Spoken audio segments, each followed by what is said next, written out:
आक्षेपार्ह वक्तव्य केल्याप्रकरणी सरलाबेटचे महंत रामगिरी महाराज यांच्यावर गुन्हा दाखल झालाय। सिन्नर तालुक्यातील पंचाळे गावात प्रवचनादरम्यान एका धर्माविषयी आक्षेपार्ह वक्तव्य केल्याप्रकरणी सरलाबेटचे महंत रामगिरी महाराज यांच्यावर वैजापूर पोलिसांनी गुन्हा दाखल केलाय। तर या वक्तव्यामुळे वैजापूर शहरात तणावाची स्थिती निर्माण झाली आहे। रामगिरी महाराज यांनी बेताल वक्तव्य केलं असून यामुळे समाजाच्या भावना दुखावल्याने समाजाच्या वतीनं घोषणाबाजी करत टायर देखील जाळण्यात आलाय आणि या प्रकाराचा निषेध नोंदवण्यात आलाय। या प्रकरणामुळे तणाव आणि अस्थिरतेची स्थिती निर्माण झाल्यावर पोलिसांनी आवश्यक तातडीच्या उपाययोजना केल्या। तसेच अफवांवर विश्वास न ठेवण्याचं आणि चुकीचे मेसेज फॉरवर्ड न करण्याचं वैजापूर पोलिसांनी आवाहन केलंय।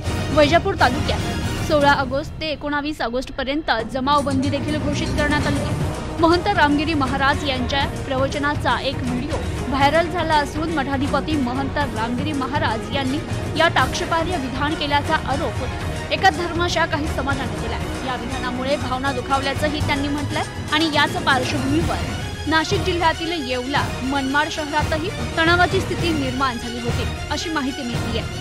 Bureau report news today 24।